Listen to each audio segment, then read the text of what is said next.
Vamos lá, entrando, que eu delay, tá? Então, boa noite a todos, que Jesus nos abençoe em mais uma noite de estudo, de reflexões, né? E de amparo junto aos nossos mentores e amigos espirituais que conosco se encontram. Hoje nós teremos a alegria, e aí está certa a palavra, né? Em ouvir o nosso irmão Stanley, que ele vai falar para a gente sobre a felicidade não é deste mundo. Vai trazer esse aspecto aí para a gente refletir e fechar o mês de outubro, cujo tema central foi, o mês de setembro, né? E fechar o mês que bem-aventurados os aflitos. Bacana, um tema que fecha muito bem mesmo. Então, vamos dar sequência aqui ao nosso estudo e com a prece, antes da oração, vou fazer uma rápida leitura do livro Pão Nosso, lição 90, cujo título é O Trabalhador Divino. Pois Stanley, o meu não entrou no ar.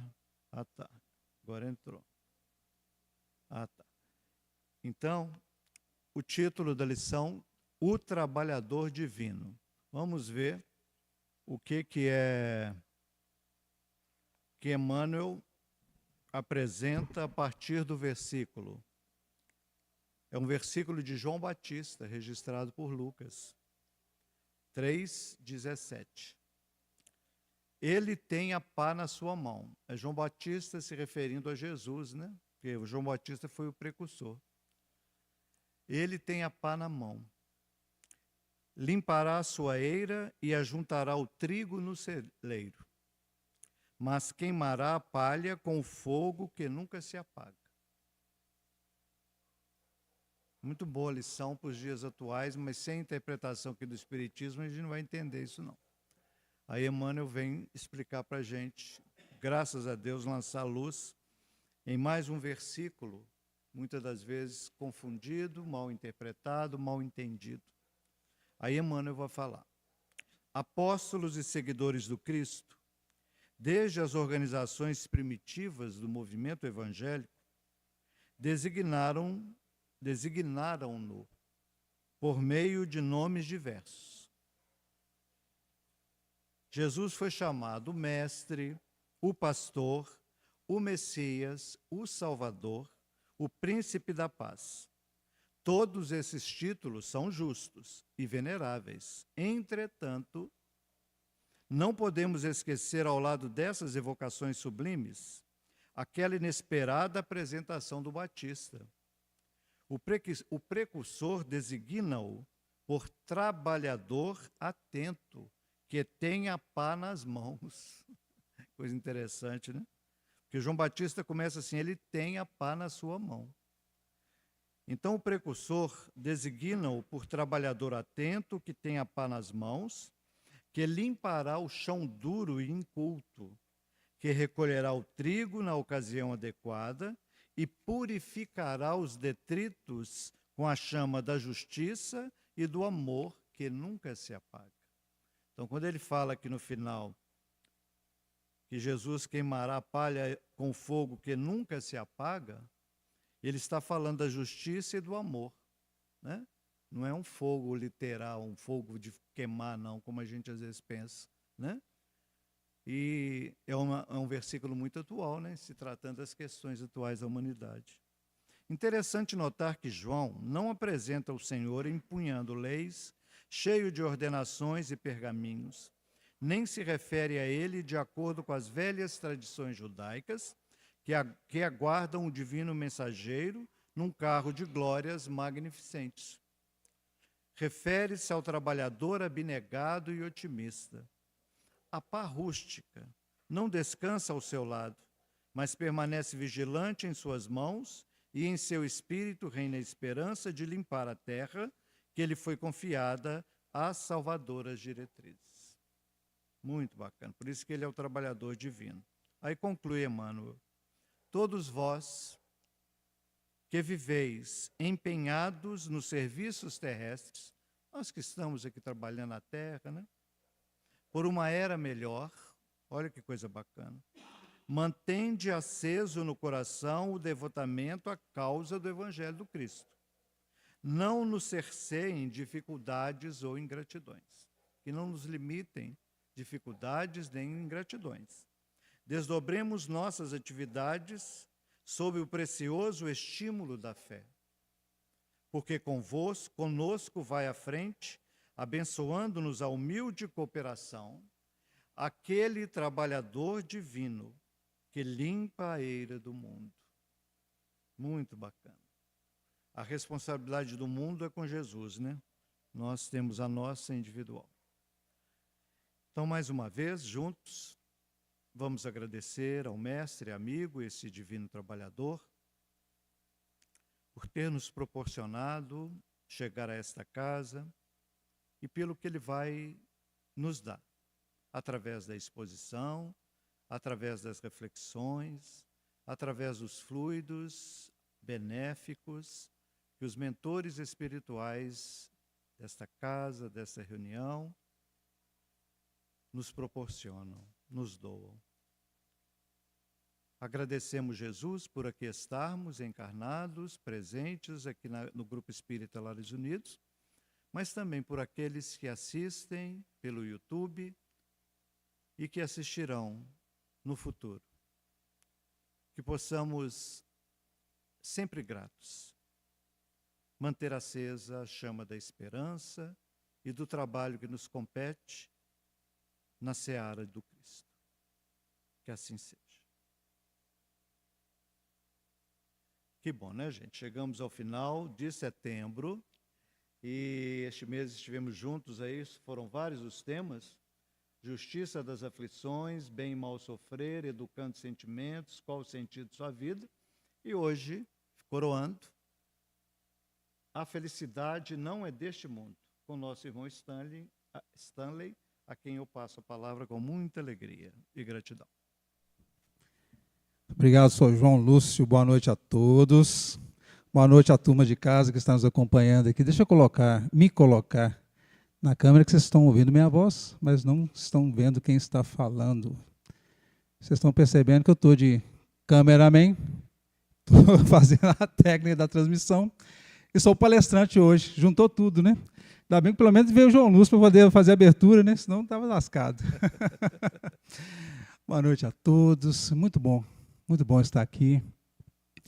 O texto que o João Lúcio estava lendo ali, estava lendo no início, do Emmanuel, nos convidando à cooperação. O trabalho pertence a Jesus, mas todos nós somos chamados à cooperação. Ele está à frente, Ele está cuidando de tudo. E todos nós somos convidados a fazer alguma coisinha, né?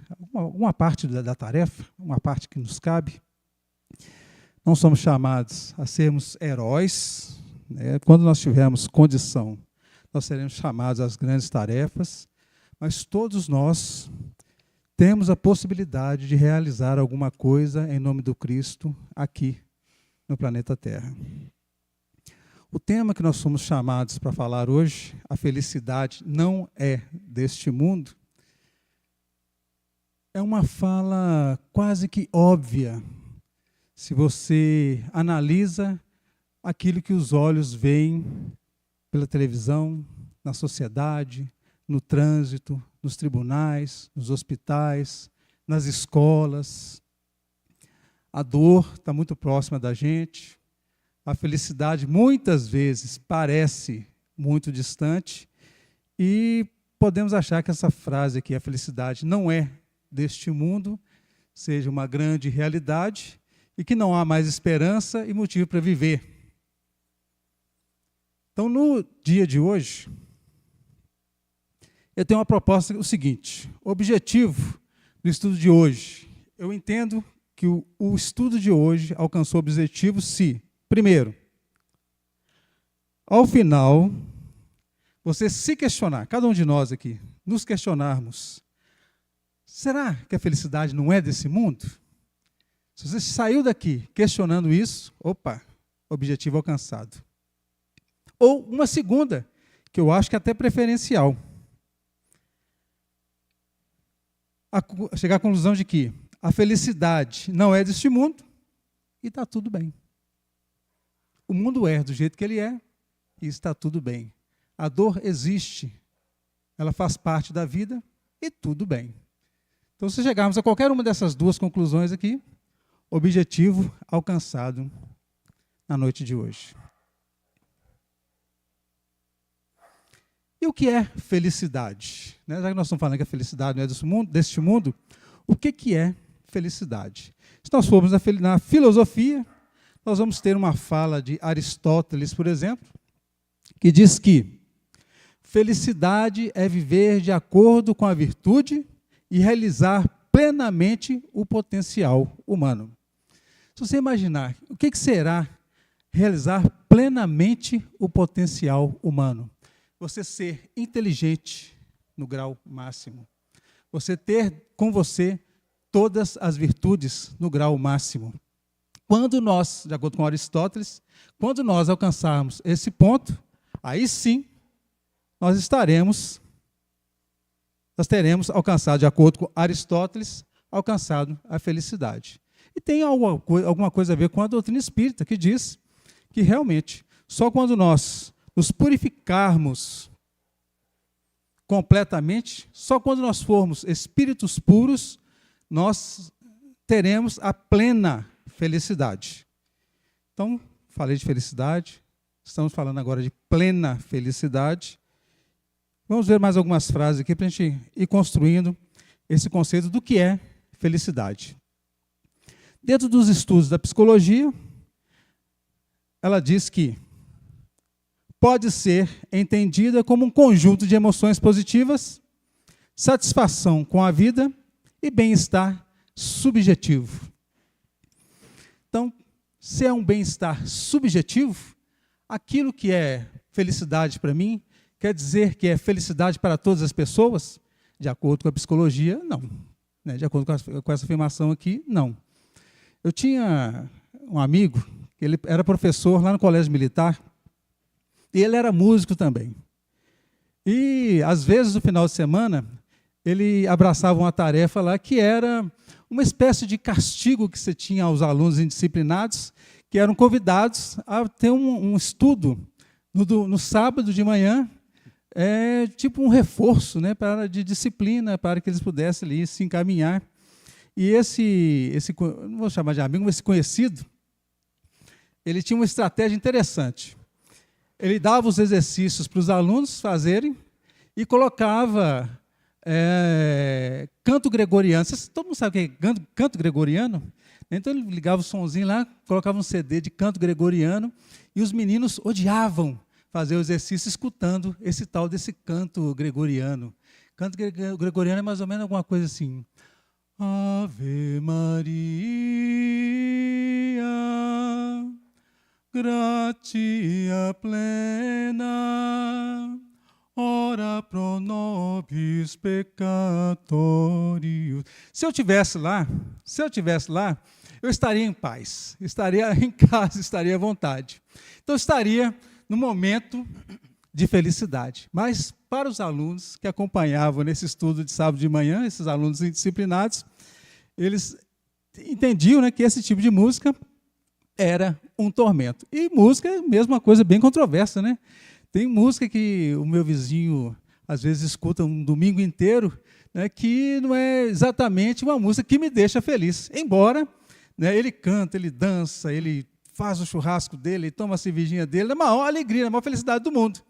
Então, felicidade, de acordo com a psicologia, é um bem-estar subjetivo. Então, cada um tem o seu conceito de felicidade. E no senso comum, diz também que felicidade é se sentir bem, estar em paz consigo mesmo, aproveitar as pequenas alegrias e ter relações significantes. Quero só destacar aqui esse pedaço que ele diz aqui, aproveitar as pequenas alegrias. Tem um filme que chama A Procura da Felicidade. É um filme bem do Will Smith, né? É um filme bem famoso, acho que anos 2000, mais ou menos, né? E o personagem principal lá é um filme baseado em fatos reais, e o personagem principal passa por diversos perrengues, né, para poder melhorar de vida. Então, ele mora numa casa de aluguel, ele está sem dinheiro para poder comprar o aluguel, ele está ali fazendo um estágio em que ele recebeu uma bolsa, mas a bolsa não era suficiente para pagar o aluguel, ele cuidando do menino dele ali, seja um certo ponto, ele é despejado de casa, e ele começa a dormir nos abrigos com o menino dele. O dia que tinha lugar para dormir, que o abrigo aceitava, ele estava dentro do abrigo, o dia que não aceitava, ele dormia na rua. Tem uma cena, eu acho assim, uma das mais emocionantes do filme, em que ele vai para o metrô, entra no banheiro do metrô e encosta a porta para dormir dentro, né, sentado ali no chão, né, no chão de banheiro público, né, deve ser uma coisa muito agradável de você passar uma noite e encosta o pé ali na porta para ninguém entrar e com o filho no colo. É uma cena assim, muito impactante, muito impactante. E depois de diversos perrengues que esse personagem passa, ele finalmente, depois de 6 meses passando o maior perrengue, ele consegue ser classificado e consegue ali um bom emprego de corretor. E aí a vida dele muda completamente e tal. E tem uma narrativa na cena desse filme em que ele sai super feliz, né, no meio da multidão ali em Nova York, em Wall Street. E ele fala consigo mesmo, né, no filme, que aquele momento, aqueles poucos segundos que ele estava vivendo ali, era realmente a verdadeira felicidade. Então, né, de acordo com o senso comum, felicidade pode estar também dentro de pequenas alegrias.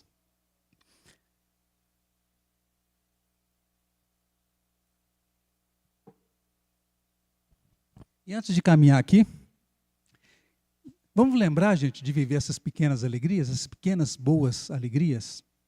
Na hora que eu estava preparando esse estudo aqui, eu estava lembrando de uma pequena boa alegria que a gente tinha na nossa família, que todo final de ano, Natal e Ano Novo, era na casa do meu pai, né, do seu Hélio Carneiro. E ele era meio que o imã que atraía toda a família. Então ele marcava, tal dia, almoço é na minha casa. E a família ia toda, a gente fazia ali, tinha almoço e tal, encontro da família, etc. E era um momento assim, de confraternização muito significativo, né, desse encontro da família. Até de que ele faleceu, né, ele desencarnou, foi para os planos espirituais, e nunca mais a família se reuniu dessa forma. A gente se reúne em pequenos grupos e tal, mas falta aí o imã, né, do seu Carneiro lá para poder chamar o pessoal. Então, né, se como criança ou como jovem, eu deixei de aproveitar esse pequeno momento de alegria, hoje é um momento que eu não tenho mais. Então, os pequenos momentos que a gente tem com os filhos, os pequenos momentos que nós temos quando nossos pais, né, estão vivos, né, às vezes eles estão de mais idade, ficam meio rabugentos, ficam meio exigentes, né? Mas vamos relevar tudo isso, né? Porque esses pequenos momentos, esses poucos momentos de presença que a gente vive com essas pessoas que nós amamos, são realmente momentos preciosos. E, de acordo com o senso comum, é também algum momento de felicidade que nós estamos vivendo. Vamos seguindo. Então, falei aqui do senso comum, falei da filosofia, falei da psicologia, e a ciência também está tentando entender, afinal de contas, o que é essa tal de felicidade. O que traz realmente a felicidade? E ciência, gente, tudo tem que ser medido, tudo tem que ser pesquisado, né? Tudo vem de números, tudo vem de estatísticas, e eles fizeram uma pesquisa com várias pessoas em diversas regiões do mundo, com diversos tipos de pessoas diferentes, de situação econômica diferente, de gênero diferente, de idades diferentes, fazendo algumas perguntas, tentando medir a felicidade. E ela imaginou as seguintes perguntas, entre outras, tá? Entre outras, destaquei essas aqui. Eu estou satisfeito com o que sou? Aquilo que eu sou, quando eu olho onde eu estou hoje, eu estou satisfeito com isso? Outra pergunta que ele fez, que essa pesquisa faz. Eu acho que a vida é gratificante? Vale a pena viver? Viver é bom? Eu estou otimista com relação ao futuro? Eu estou sempre achando que o apocalipse zumbi está ali na esquina, pronto, prestes a acontecer. Ou estou achando que as coisas nunca vão melhorar. E a vida? A vida é boa? Você acha que a vida é boa? Não a sua vida, mas a vida em si. Ela é boa? Então, essas e outras perguntas foram feitas, recolheram aí a resposta de todas as pessoas, colocaram nas tabelas, fizeram numeração, os gráficos e tal, e chegaram a algumas conclusões.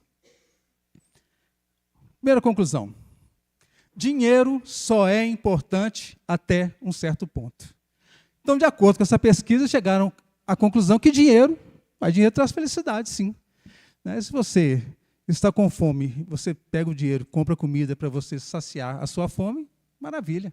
Se você usou o dinheiro para comprar um teto em que você possa residir, muito bom. Então, tudo aquilo que o dinheiro pode comprar são coisas que podem trazer felicidade. Só que eles perceberam que aquelas pessoas que já tinham muito dinheiro, quando elas recebiam mais dinheiro, não alterava nada. Então, quer dizer, vamos supor que nós, como sociedade, nós alcancemos um certo ponto em que todas as necessidades básicas que o dinheiro pode comprar, nós vamos alcançar. Como existem algumas sociedades hoje, né, na Europa, que são assim. Tudo aquilo que o dinheiro pode comprar, se você mora lá, se você se dispõe a trabalhar, claro, né? Se você se dispõe a trabalhar, você tem o seu salário digno, você come, você bebe, você veste, você tem o seu carro se você quiser, você tem acesso à cultura, tudo aquilo que o dinheiro pode comprar, até um certo ponto, tudo bem. E quando chega um ponto em que você tem todas as necessidades atendidas, você ter 500 mil a mais, 1 milhão a mais, 2 milhões a mais, não vai alterar nada no seu grau de felicidade. Outra conclusão que essa pesquisa chegou. As doenças trazem uma sensação de infelicidade. Tem alguém que fica feliz quando está com dor de cabeça aqui, está com enxaqueca, né? Eu acho que não tem ninguém, né, que fica feliz quando tem algum tipo de enfermidade.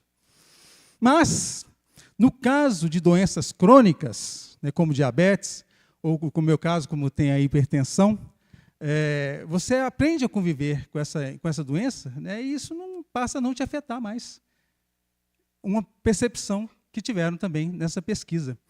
Né, eu tenho que me disciplinar, porque eu esqueço que eu tenho hipertensão, né, então tem que colocar eu tive que comprar, sabe essas caixinhas de remédio? Achei que era só quando eu tiver com 80 anos eu vou comprar uma caixinha para colocar ali segunda, terça, quarta, quinta, sexta, cada dia tem os dois comprimidinhos. Você não esquece de tomar o comprimido, viu? Vovô, viu, vovó? Não, o Stanley também está assim. Né? Então eu até esqueço que eu tenho hipertensão, que eu tenho que tomar esse comprimido. Ou seja, a hipertensão, essa doença crônica que eu convivo com ela, não afeta em nada a minha felicidade. Então, condizente com que a pesquisa, com a conclusão que a pesquisa chegou. Isso aqui é importante. Outra conclusão. Família e comunidade trazem mais felicidade que dinheiro e saúde. Então, aquele encontro do almoço do domingo com papai e com mamãe, aquele passeio que você faz com seu filho, com sua filha, aquela conversa que você tem despretensiosa com aquele seu amigo, isso vale mais do que dinheiro, vale mais ou traz mais sensação de felicidade que dinheiro, traz mais sensação de felicidade do que saúde. Na minha época de 14, 15 anos, a gente tinha uma turma assim, bem unida, sabe? A gente fazia algumas coisas que a gente gostava de fazer. E é interessante como o tempo não parecia passar quando eu estava com esses meus amigos. Eu acredito que a percepção deles era a mesma coisa, né? Quando você está com aquelas pessoas que você se dá bem, com aquelas pessoas que você gosta, né, você fica num estado de tranquilidade, de paz e um certo grau de felicidade também. Então, é algo que eu consigo comprovar na minha vida.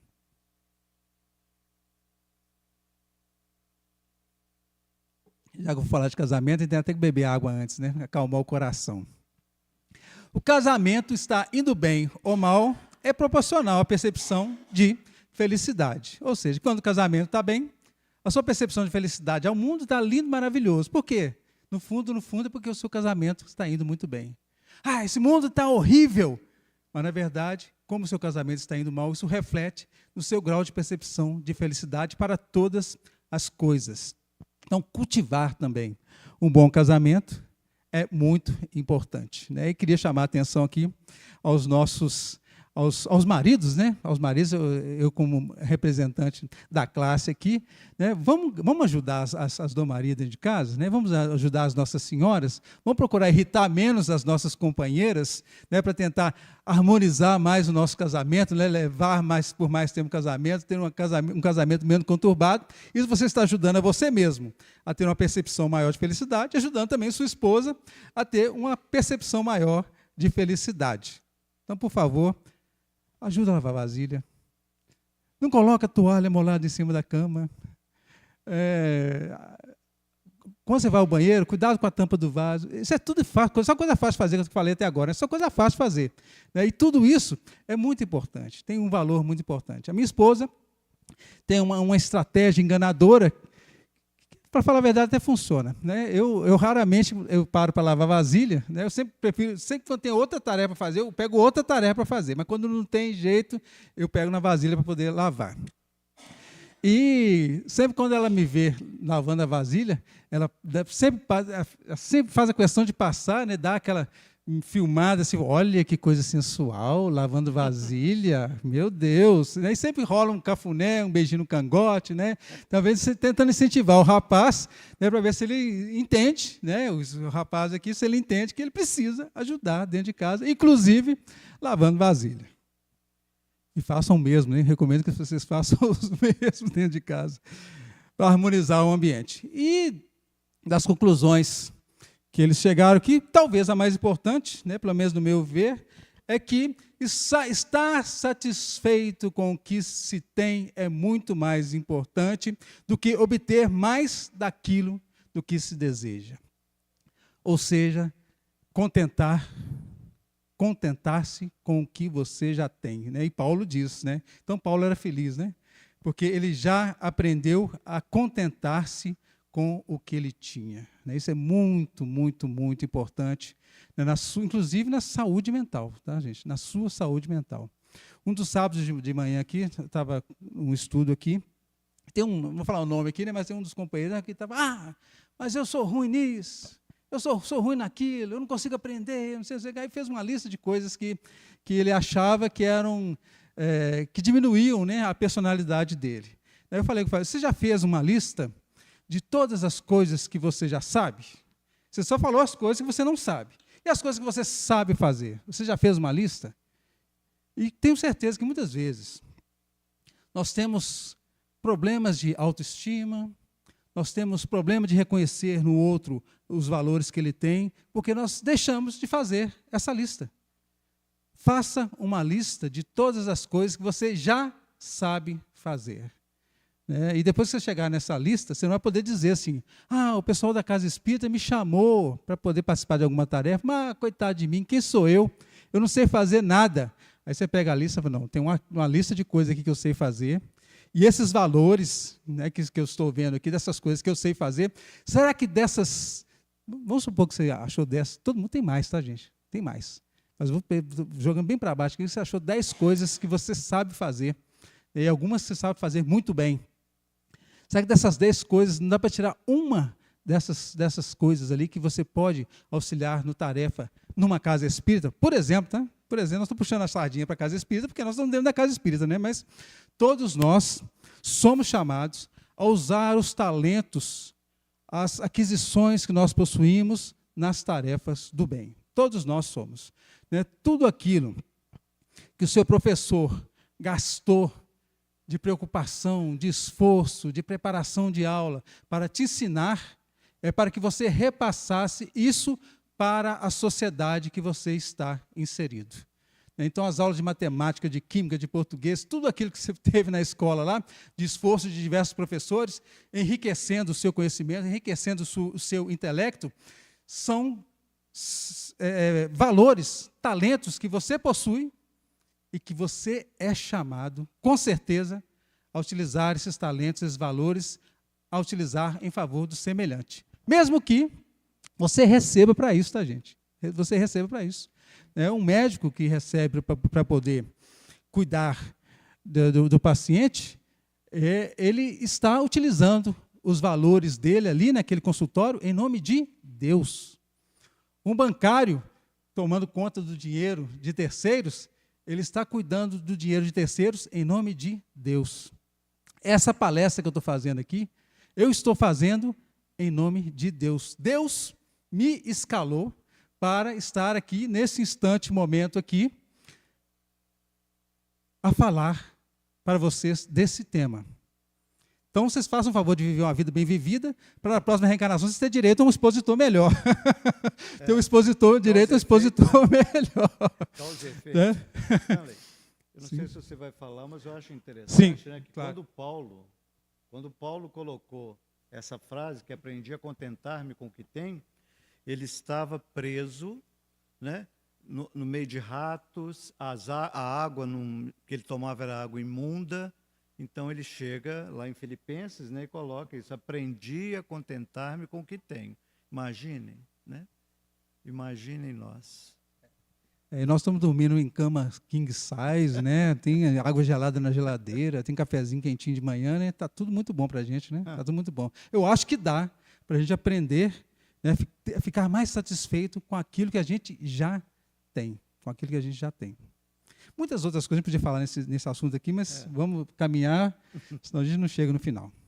E o que o Espiritismo fala a respeito? Então, gente, eu não vou pegar uma citação direta, né, mas, em resumo, né, realmente a felicidade plena ainda não é desse mundo. No estágio evolutivo que nós vivemos, ainda não é possível a gente viver a felicidade plena. Nós vivemos num planeta de prova e expiação. E um planeta de prova e expiação, ele tem prova e ele tem expiação. A dor ainda faz parte do nosso processo evolutivo. E tudo bem. A vida é assim, o mundo é assim, mas não quer dizer, claro, que eu vou procurar espontaneamente a dor, né, gente? Ó, a inteligência, hein?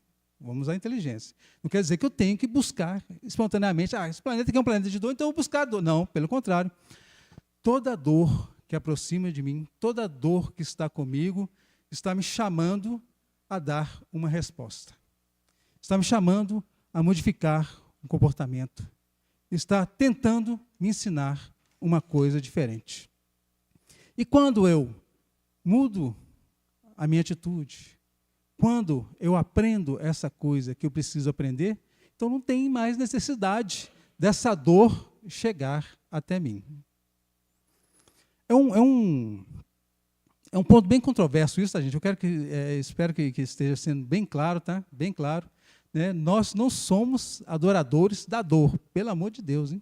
Pelo amor de Deus. Nós temos que fazer tudo para sermos saudáveis, nós temos que fazer tudo para sermos felizes, nós temos que fazer tudo para que aquelas pessoas que estão conosco, que estão sob minha responsabilidade, que convivem conosco, tenham a melhor vida possível de se ter. Mas, apesar de tudo, vai chegar aquele momento em que a dor vai se apresentar na nossa vida. Puxa vida, se Jesus, que é o espírito mais iluminado que já esteve aqui nesse planeta, nunca teve tanta luz saindo de baixo para cima do que quando Jesus estava encarnado aqui no nosso planeta. Se até ele passou por incompreensão, foi preso injustamente, foi condenado injustamente, foi crucificado injustamente, foi abandonado pelos amigos injustamente. Se Jesus teve a cota de dor dele, de provação, de teste, o que nós não vamos ter? Por que nós vamos querer ser maior do que Jesus? E se nós pegarmos a biografia de todas aquelas pessoas que viveram o bem na maior parte da vida, a dor também vai estar na vida dessas pessoas. Kardec passou por diversas dificuldades. Chico Xavier passou por diversas dificuldades. Mahatma Gandhi foi assassinado. Madre Teresa de Calcutá, diversas dificuldades. Qualquer pessoa do bem que vocês imaginarem aí, viveram aqui e passaram pelas mesmas dificuldades que todos nós passamos ou que vamos passar um dia. A vida aqui nesse planeta é assim e tudo bem, e tudo bem. E a misericórdia divina está sempre conosco, cuidando para que a gente possa superar todas essas provações, todas essas dores, todas essas expiações e dificuldades. Deus nunca se afasta da gente quando nós estamos debaixo de dor, debaixo de dificuldade. Nunca, nunca. Ele entrega tudo o que a gente precisa para superar essa dificuldade. Aliás, eu falei tudo, né? Mas é muito mais. Antes eu falava assim, Deus entrega tudo que a gente precisa para ser feliz, para continuar a nossa caminhada. Aí eu aumentei essa cota, falei, não, entrega tudo, não entrega 300%. Deus entrega 300% de tudo aquilo que a gente precisa para a gente caminhar, construir, evoluir, se tornar um espírito puro, ser uma pessoa feliz lá na frente. Hoje eu já aumentei mais ainda. Deus entrega recursos infinitos, para que nós alcancemos a nossa felicidade. Então, a parte dele está cumprida no grau infinito. Para a nossa evolução, ele criou um universo. Nós somos espíritos que temos um universo para fazer a nossa evolução, para fazer a nossa purificação, para nos tornarmos plenamente felizes. Nós temos um universo à nossa disposição. Mas quem que tem que caminhar? Sou eu. Quem que tem que fazer? Sou eu. Quem que tem que aprender? Sou eu. Quem que tem que criar asas para voar? É cada um de nós. Então a parte de Deus já está feita. Você quer ser realmente plenamente feliz? Esforço, suor, coragem, confiança. Confiança, gente. Deus entrega recursos infinitos para que nós possamos alcançar a felicidade. A felicidade está com o espírito que alcançou alto grau de desenvolvimento intelectual e moral. Então nós temos que fortalecer nessas duas asas.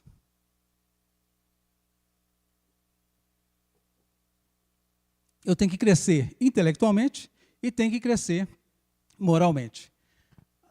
Geralmente, a parte do intelecto, a gente é mais, vamos dizer assim, aceita mais, né? Aceita mais de entender a importância de que nós temos que nos tornar pessoas mais inteligentes. Porque quando você é mais inteligente, você consegue um emprego melhor.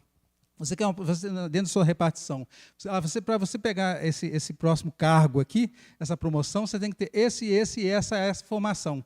Então, para muita gente, isso é fácil de entender. Para eu ser um pedreiro melhor, para eu ganhar mais na minha atividade de pedreiro, eu preciso ter habilidades melhores. Eu tenho que construir uma parede, eu tenho que aprender a construir uma parede melhor, eu tenho que aprender técnicas melhores, eu tenho que aprender a usar laser. Eu fiquei de cara, né? O primeiro dia que eu vi um pedreiro usando laser, né? O cara chegou lá, ligou o laser lá, faz uma linha assim, dá uma luz. uma luz de laser, né? Ele faz a fieira de tijolo ali, tudo certinho, tudo bonitinho. Olha, o cara que está cuidando do seu desenvolvimento intelectual. Né? Na época que eu trabalhava com meu pai, nas obras, né, que a gente caminhava por aí, se alguém falasse, né, que você usar isopor, né, numa construção, tomava um tapa na orelha. Eu falei, que isopor? Você vai usar isopor? Que ideia é essa? Isopor não dá para nada. Eu falei, gente, é uma técnica nova de construção. Se você é um pedreiro hoje em dia, você tem que saber usar isopor na sua construção. É claro que não é esse isopor de trabalho de escola, né, que tem fininho lá que você dobra, tem tudo, essa especificação técnica, etc. e tal lá. Mas para tudo a gente tem que aprender a fazer melhor. E isso é desenvolvimento intelectual. Porque a gente fala em desenvolvimento intelectual, você só pensa lá na mestrado, doutorado, agora pegou o diploma assim, diploma assim. Não. Né? No lugar que você está, você tem que aprender a fazer melhor. Ah, não, Stanley. Eu estou velho, o espírito morreu, acabou? Sempre podemos aprender a fazer melhor. Todas as coisas. A felicidade é possível na Terra? Se nós aprendermos a viver com o necessário. Aprenda a viver com o necessário. Você aprendeu a reconhecer que aquilo que você tem é exatamente aquilo que você precisa? Pronto, você está feliz do jeito que você está. Eu estou proibido de comprar um carro melhor? Não. Eu estou proibido de comprar uma casa melhor? Não. Estou proibido de comprar um tênis melhor? Não. Mas o tênis que você já tem, você valoriza esse tênis que você já tem? Esse carro, essa moto que você já tem, você valoriza? A casa que você já tem, você valoriza? Então você está aprendendo, entendendo a viver com o necessário. Lá na década de 80 e 90, tinha uma série que chamava Os Normais. Das antigas, né? Não sei se é o pessoal que acostuma, alguém conhece ainda, mas essa TV a cabo ainda tem ainda, né? Repeteco dessa série, Os Normais. E de diversos episódios, lá tem um episódio que fala do Museu de Grandes Novidades. Museu de Grandes Novidades é aquele lugar, aquele cantinho da casa, que você guarda aquela coisa que você comprou, que seria aquela coisa que você achou que ia... Nossa, essa coisa que eu comprei aqui vai mudar a minha vida. Né? Então, quando você passa a usar aquele negócio, eu falo, gente, para que eu comprei esse negócio aqui mesmo? Eu não tem utilidade nenhuma. Né? Você pega um cantinho lá e fala, pronto. Mas isso aqui vai para o Museu de Grandes Novidades. Eu tenho um amigo que ele assistia essa televisão de madrugada, que passa, compre isso assim assado, o cara vai dando demonstração do produto ali e tal. E ele empolgou com uma maquininha que fazia pão. Então, ele foi vendo aquela máquina fazendo pão lá, você só coloca aqui, mistura a massa, etc. Empolgou que ele comprou a máquina de fazer pão. Né? Usou a máquina uma semana, né? Depois que ele fez algumas experiências lá, levou até pão, né, para os amigos do serviço experimentar, que é o pão que eu fiz em casa aqui, né, e tal. Semana seguinte, né, a máquina de pão não tinha valor nenhum, né? O pãozinho da padaria da esquina da casa dele era muito melhor. Ou seja, não estava valorizando aquilo que ele já tinha. Mas esse é o tipo de coisa que é só passando pela experiência, né? Só passando pela experiência. E hoje nós temos uma armadilha, né? Hoje não estou fazendo propaganda, tá? Não estou fazendo propaganda, mas hoje nós temos uma armadilha do Mercado Livre, então vou falar mais de um, né? Nós temos a armadilha do Mercado Livre, a armadilha do Shopee. Você passa no vídeo lá, né? Tem um negócio do Shopee. Nossa, que legal esse negócio aqui na minha cozinha, né? Vou comprar agora, né? Bota o cartão, tim, né? Chega o produto lá, você vai... Por que mesmo que eu comprei esse negócio aqui? Na hora que você vai usar, eu falo, não está funcionando bem esse negócio aqui. Então, a gente tem que tomar cuidado para não cair nessas armadilhas. Isso tira a nossa felicidade. Consciência tranquila, gente, importantíssimo. Não atue na sua vida contra a sua consciência. Né? Se você faz alguma coisa que a sua consciência acusa lá, escuta a sua consciência. Né? A gente tem que aprender a valorizar a possibilidade de você chegar à noite, botou o travesseiro, a cabeça no travesseiro, né, e sua mente está leve. Você não tem do que se arrepender, porque você está quites com a sua consciência. É muito importante. Aí cada um tem a sua circunstância, cada um tem a sua situação. Ação no bem. Não basta não fazer o mal. É necessário fazer o bem. Então, não existe a posição de neutralidade. Por muitos anos, eu achei que isso era uma realidade. Não, isso aí não é. Eu não faço nem desfaço. Eu não sou nem quente e nem frio. Eu estou aqui morno. Eu não estou nem aqui, nem do lado de lá e nem do lado de cá. Eu achava, né, que a posição de neutro, de você não se envolver com as coisas, era uma opção viável. Não, gente, não. O mal é sempre o mal, o bem é sempre o bem. E se você não está fazendo o bem, você está colaborando com o mal. Se você não está fazendo o bem, você está colaborando com as forças do mal. Vamos, né, utilizar os nossos talentos, como estava dizendo aqui antes, né, para modificar o ambiente que nós estamos. Né? Tenhamos uma atitude ativa no bem. Né? Invente um bem diferente todo dia. Né? Perceba como as pessoas que fazem boas coisas atuam na vida e procure imitar essas pessoas. E às vezes até a contragosto, né? A gente começa, eu estou sabendo, eu não gosto de fazer isso, mas está todo mundo fazendo, e eu estou entendendo que isso aqui é correto de fazer, eu vou fazer também. Né? De início você pode até não gostar, mas é disciplina. Né? Igual quando você está querendo aumentar a medida do como é que chama esse músculo aqui? É bíceps, esse aqui, o bíceps? É o bíceps, é isso? Da coxa, como é que chama da coxa aqui? Ninguém sabe, não? Você tem que ter um tanquinho, você quer ter um tanquinho na barriga, você quer ter um bíceps maior, você quer ter uma perna bem definida, né? Você quer ganhar musculatura, você tem que malhar, você tem que se esforçar, você tem que suar. No pain, no gain, né? Sem dor você não tem o ganho. Para todas as coisas na vida é necessário o esforço, é necessário o suor. Não vai cair maná do céu e encher a nossa vida de felicidade, não. Felicidade é algo que eu tenho que construir, é algo que eu tenho que buscar. E desapego. O desapego às coisas materiais, claro, né, gente? Desapego às coisas materiais. Eu acho que a gente pode acrescentar desapego às situações e desapego a pessoas. Quantas vezes nós perdemos a nossa paz por causa de ciúme? Se você participar, né, dos tribunais do júri que acontece aqui na cidade, na comarca de Sabará, né, se participar dos tribunais do júri aqui da comarca de Sabará, a grande maioria é envolvido com o tráfico de drogas, mas vira e mexe aparece o caso de alguém que passou dos limites por causa do ciúme. Então, a pessoa perde a paz porque ela está apegada a um relacionamento. A pessoa está apegada a uma pessoa. Ou, eu também disse, né, que a pessoa fica apegada às situações. A pessoa fica apegada a um determinado cargo que ela tem. Não, aqui nessa empresa eu sou chefe. Aquele famoso, por acaso o senhor sabe com quem o senhor está falando? Uma das falas mais ridículas que a gente pode falar na vida, tá, gente? Por acaso o senhor sabe com quem que o senhor está falando? Não, não. Somos todos iguais perante Deus. Somos todos irmãos. E se você tem mais poder, mais dinheiro, mais inteligência, você tem essas coisas para que você possa ajudar mais. Aquele que tem mais inteligência, ele tem a obrigação de ajudar aquele que está na ignorância, ensinar aquele que está na ignorância.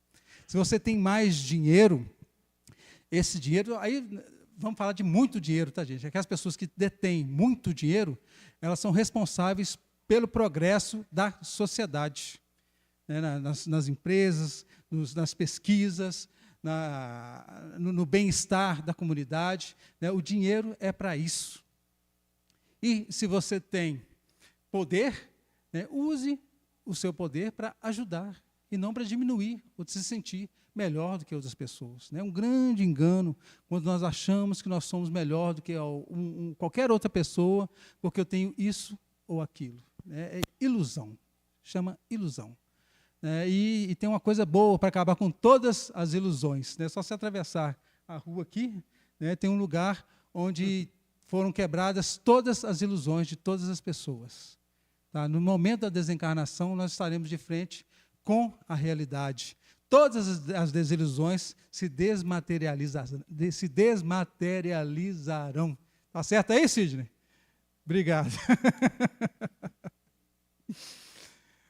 Então, valorizar o que você já tem, ter cuidado com as armadilhas da ambição, entender as necessidades reais. Precisamos entender as necessidades reais. Viver com o necessário, gente, valorizar aquilo que você tem, ter cuidado com as armadilhas da ambição, entender as necessidades reais. Consciência tranquila, respeite os valores morais que você já tem. Você já sabe que é errado, não faça, não faça. Ouça a própria consciência. Tudo quanto, pois, quereis que os homens vos façam, assim fazei-o vós também a eles. A regra áurea, né? Faça ao sempre semelhante aquilo que você quer para você, porque esta é a lei e os profetas. Não basta não fazer o bem, esse aqui eu já comentei, e o desapego também, já falei, eu adiantei os slides. Beleza. Felicidade, fé e esperança no futuro. É muito triste nós vermos como a nossa sociedade hoje, criou uma maneira de viver sem Deus, sem fé, sem acreditar naquilo que é transcendente. A nossa alma, o eu, espírito, o Stanley, espírito, precisa de alimento. E alimento de espírito, gente, é espiritualidade. Nós não podemos viver sem espiritualidade. Então, nos dias de hoje, nós criamos uma sociedade com valores que ridiculariza aquelas pessoas que acreditam em Deus. Se você vive num ambiente acadêmico e você diz que acredita em Deus, eles vão diminuir o seu trabalho porque você tem fé, porque você acredita em Deus. Os dias são chegados em que espiritualidade e ciência vão andar de braços dados. Embora pode até parecer que não, mas já existem muitos cientistas que entenderam a importância da espiritualidade, entenderam que o ser humano precisa dessa espiritualidade, eles carregam consigo mesmo, esses cientistas carregam consigo mesmo a certeza de que Deus existe, de que existe uma mente que cuida do universo superior a tudo. Quando alguém fala assim que o universo surgiu do acaso, como é que pode uma coisa tão inteligente, uma coisa tão complexa, surgir do nada? Imagina que você vai pegar várias letrinhas, né? Você pega um jornal, uma revista, tem gente que lê revista ainda, e jornal tem, né? Então você pega uma revista, vai recortar letrinha por letrinha, letrinha por letrinha, letrinha por letrinha, colocar dentro de um balde. Aí você vai balançar esse balde cheio de letrinhas e jogar para o universo, para o ar. Aí vai bater um ventinho, ele vai soprar, soprar, soprar, soprar, vai cair no chão e formar frases que fazem sentido. Vocês acreditam que isso é possível acontecer? Alguém acredita que isso é possível? Se você colocar na estatística, pode até ter que tem um 0,000000001 possibilidade de acontecer, de você fazer isso e criar frases com sentido no chão.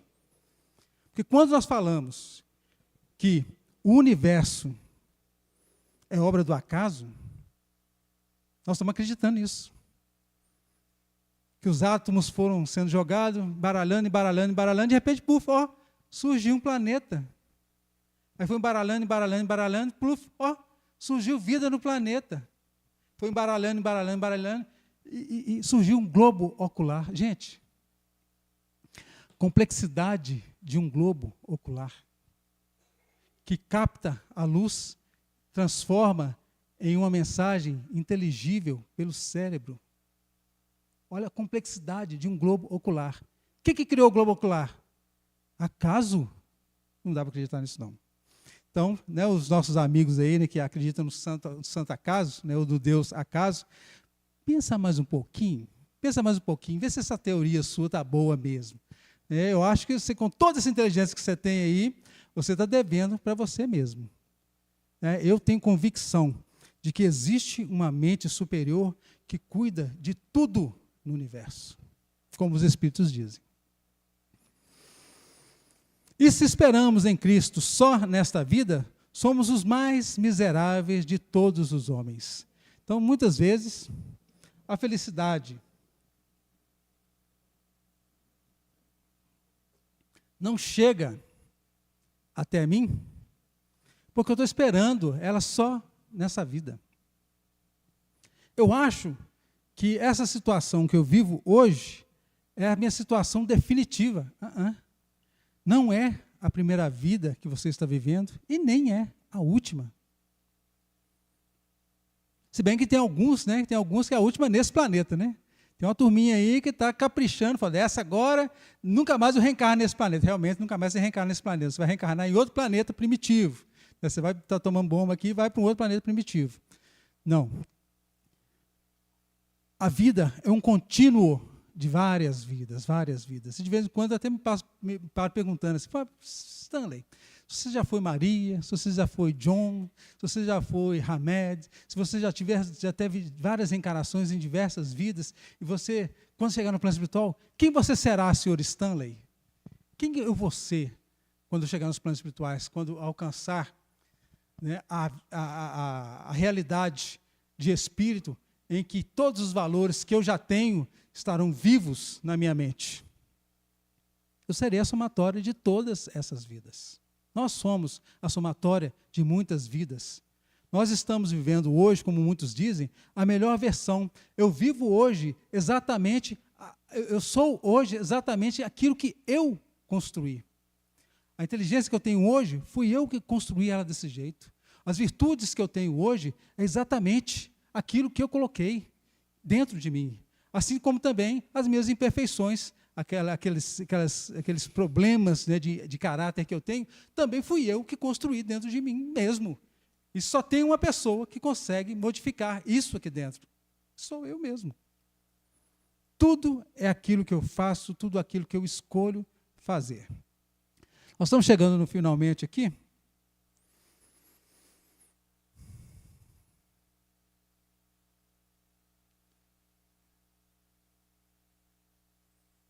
Está chegando, espera aí. Está chegando, está chegando, está chegando. Fiz slide demais, né? Beleza. Então, né, no início eu propus a vocês, né, que o estudo estaria alcançado se você no final chegasse a fazer essa pergunta.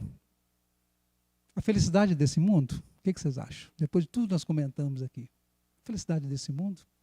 Ou você chegou a essa outra conclusão aqui? Felicidade não é desse mundo. Está tudo bem, está tudo bem. Queria agradecer a todos pela atenção, agradecer à equipe do EDD pelo convite, né, de participar da palestra aqui, de ter a oportunidade de estudar com vocês, de adentrar nesse conhecimento, né, que acaba sendo muito importante, acaba enriquecendo também quem vem aqui falar a respeito do assunto. Gratidão pela atenção de todos vocês. Não vi ninguém dormindo aqui, que coisa boa, apesar do tema muitas vezes ser meio complicado. Então, estou devolvendo aqui, né, a palavra ao nosso irmão João Lúcio.